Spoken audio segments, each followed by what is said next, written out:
Assalamualaikum anak-anak, apa kabar kalian hari ini? Tentunya semuanya baik-baik saja.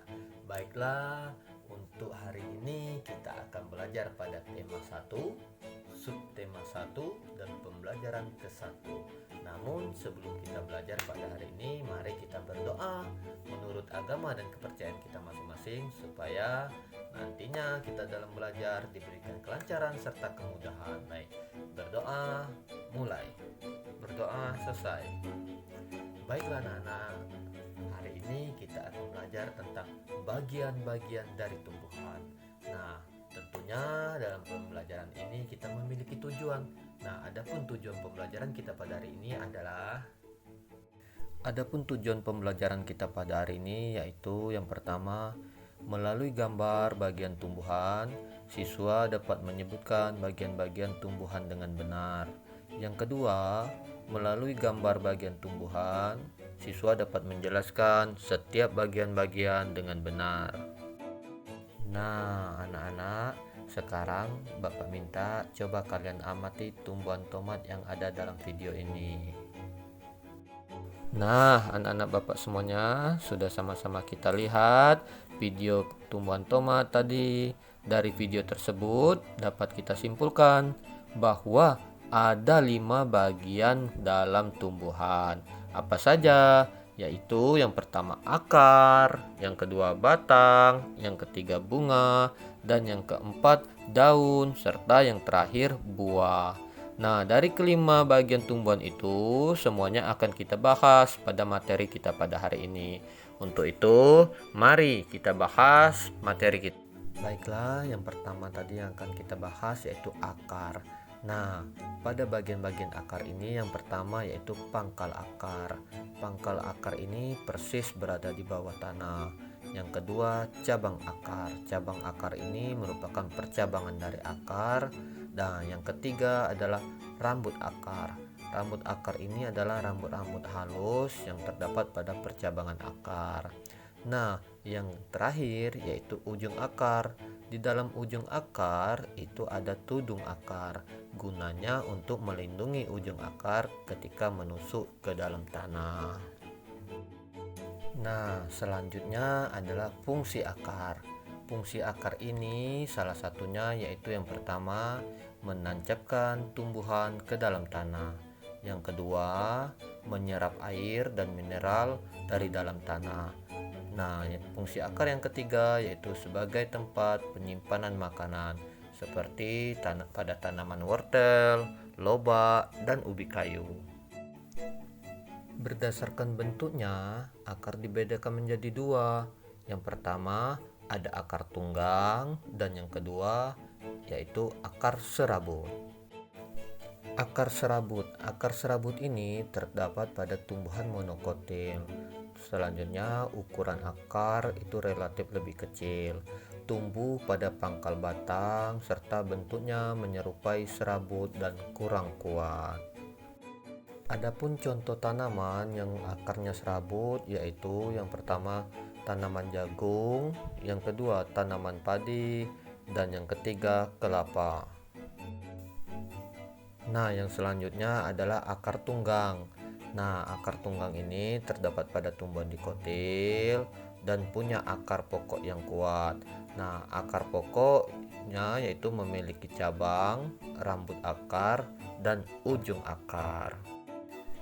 Untuk contoh akar tunggang yaitu yang pertama pohon mangga, yang kedua pohon apel.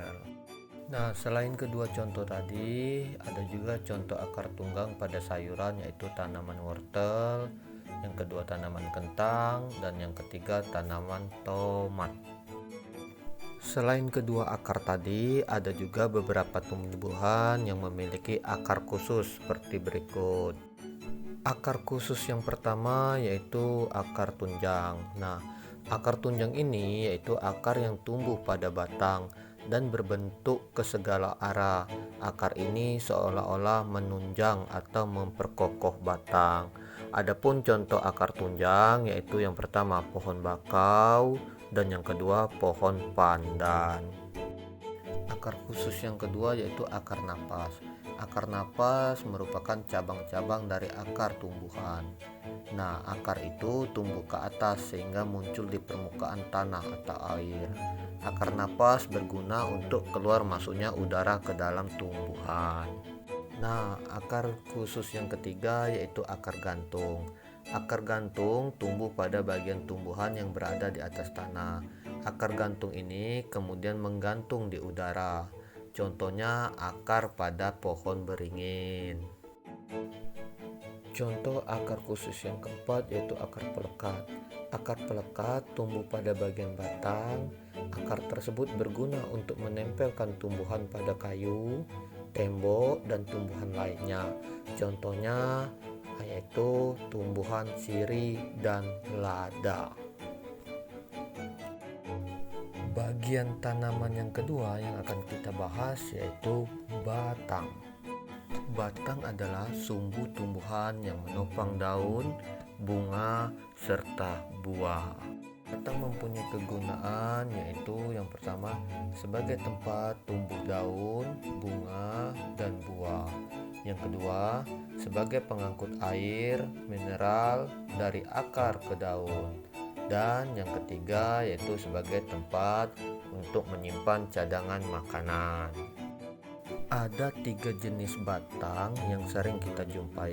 Di antaranya yaitu jenis batang yang pertama yaitu batang berkayu. Ciri-ciri dan sifatnya yaitu teksturnya lebih keras, bisa tumbuh semakin tinggi dan besar, umurnya panjang, bisa dimanfaatkan jadi alat perabotan seperti meja dan kursi. Contoh batang berkayu ini yaitu yang pertama pohon mangga, pohon jati, pohon jambu, dan pohon mahoni. Jenis batang yang kedua yaitu batang rumput. Batang rumput ini memiliki ciri-ciri yang pertama teksturnya lunak, punya ruas yang jelas atau garis-garisnya, di dalamnya berongga. Nah, contoh batang yang rumput ini yaitu yang pertama padi dan jagung. Jenis batang yang ketiga yaitu batang basah. Ciri dan sifatnya yaitu yang pertama teksturnya lunak, kedua banyak mengandung air dan tidak bisa tumbuh terlalu tinggi. Contohnya tumbuhan eceng gondok, tanaman bayam, dan tanaman keladi. Bagian tumbuhan yang ketiga yang akan kita bahas yaitu daun.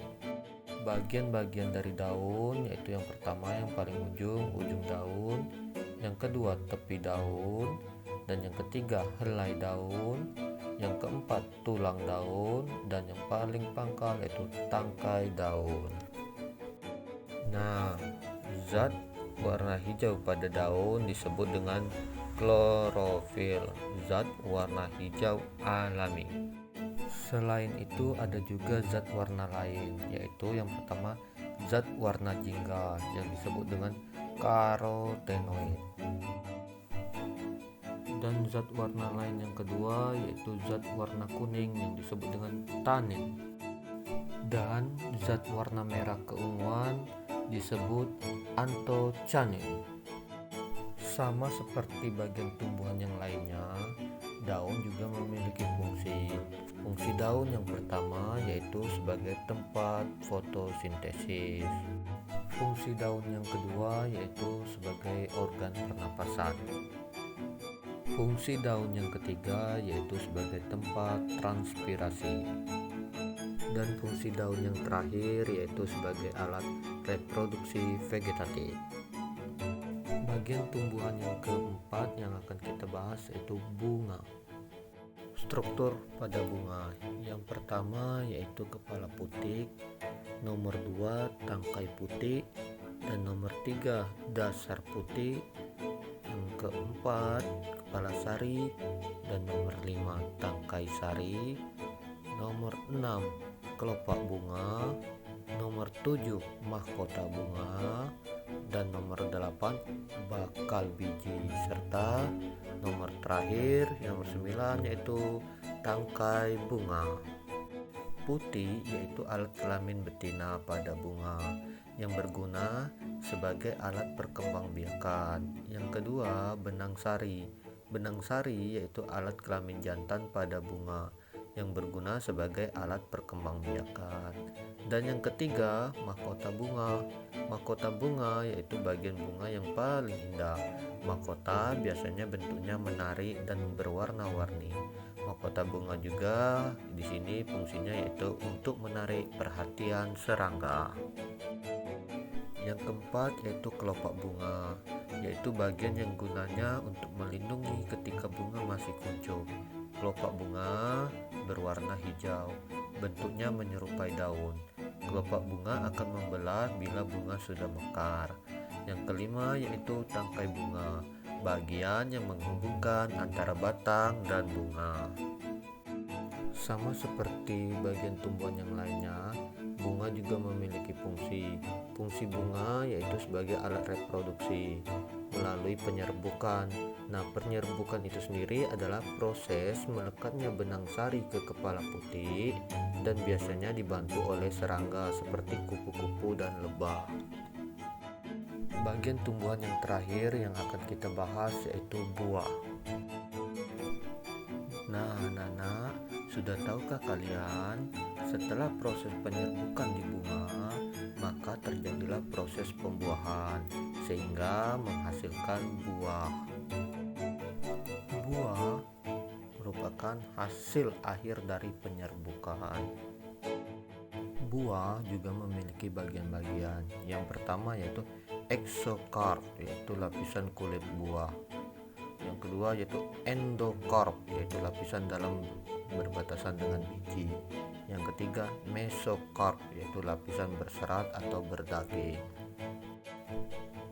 Nah, anak-anak Bapak semuanya, sudah sama-sama kita pelajari materi bagian dari tumbuhan.